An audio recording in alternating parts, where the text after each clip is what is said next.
ကျမယောက်ျားကစေကန်းကိုပြန်ထွက်သွားတာနဲ့ကျမလည်းရေကူးဝတ်စုံနဲ့တပတ်ကိုယူပြီးအိမ်နာကအာကစားကလပ်ရှိရာမောင်းထွက်လာတယ်။အဲ့ဒီမှာနိုင်ဝက်လောက်ရေကူးတယ်။ကျမရေကိုပြင်းပြင်းထန်ထန်ကူးတယ်။ရေကူးရတာကိုတအားသဘောကျလို့တော့မဟုတ်ပါဘူး။ဘိုက်ခေါင်မထွက်အောင်ထိန်းထားခြင်းလို့ပါ။ကျ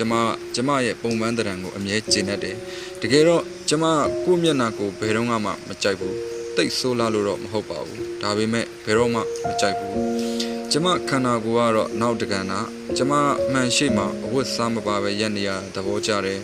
အဲ့ဒီမှာတွေ့ရတဲ့ပျော်ပြောင်းတဲ့ကောက်ချောင်းတွေကိုကြည့်ပြီးဟန်ချက်ညီနေတဲ့အသက်ဓာတ်တွေကိုလေ့လာမိတယ်အဲ့ဒါဘယ်လိုဟာမျိုးလဲဆိုတာအသေးချာမပြောတတ်ပေမဲ့အဲ့ဒီကျမရဲ့အထက်ကတစုံတရာဟာကျမအတွက်သိအရေးကြီးတယ်ဆိုတာခံစားမိတယ်အဲ့ဒါဟာဘယ်လိုဟာမျိုးပဲဖြစ်ဖြစ်ကျမဆုံးရှုံးမခံနိုင်ဘူး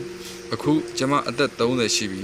အသက်30အရွယ်ရောက်လာတဲ့အခါအဲ့ဒါကဘာကြီးရဲ့အစုံဏီကုန်းမဟုတ်သေးဘူးဆိုတာရှင်သဘောပေါက်လာလိမ့်မယ်အသက်ကြီးလာတာကိုကျမပြောနေတာတော့မဟုတ်ပါဘူးဒါပေမဲ့ဒါဟာတချို့ကိစ္စတွေကိုပို့ပြီးလွယ်ကူစေတာတော့အမှန်ပဲ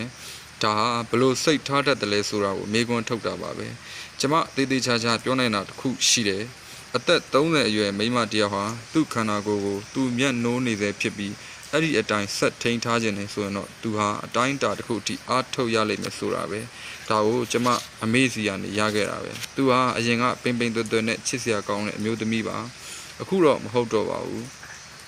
ကျမအနေနဲ့အမေလိုမျိုးတော့မဖြစ်ချင်ဘူးကျမရေကူးပြီးရင်တော့ကြံတဲ့တနေ့တာလုံးကိုပုံစံအမျိုးမျိုးနဲ့အသုံးချတယ်တခါတရံဘူရာဘက်ကဈေးတွေရှိရာသွားပြီးရှောက်ငေးတတ်ပါတယ်တခါတရံတော့အိမ်ပြန်ပြီးဆိုဖာပေါ်မှာခွေပြီးစာအုပ်အုပ်ဖတ်ရင်ဖတ် FM Radio နားထောင်ရင်နားထောင်ဒါမှမဟုတ်ဘာမှမလုပ်ဘဲနားချင်နား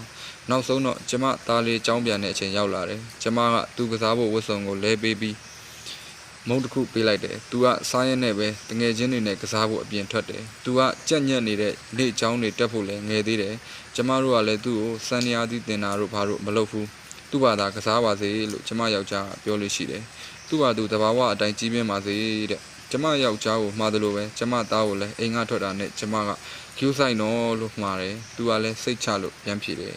ညနေဆောင်းလာတာနဲ့ကျမမှာညစာအတွက်ပြင်ရတယ်ကျမသားက6နာရီဆိုပြန်ရောက်ပြီးသူက TV ကလာတဲ့ကတ်တွန်းကားတွေကြည့်တယ်အရေးပေါ်လူနာမရှိရင်ကျမယောက်ျားက9နာရီမထိုးခင်ပြန်ရောက်မြင်သူကတောက်စားတတ်တဲ့သူမဟုတ်တယ်လို့အရေးမြအဖက်မြလူမှုရေးအရာထိုင်စကားပြောရတာလည်းနှစ်သက်သူမဟုတ်သူကအမြဲလိုအလုပ်ကနေအိမ်တန်းပြန်တာပါပဲညစာစားတဲ့အချိန်မှာတော့ကျမတို့3ယောက်သားတနေ့သာကြုံရသမျှစကားစမြည်ပြောကြတယ်ကျမသားကအပြောဆုံးသူ့ဘဝမှာကြုံရသမျှတွေဟာသူ့အတွက်တိတ်ကိုလက်ဆက်နေပြီးလှုပ်ဝဲမှုတွေနဲ့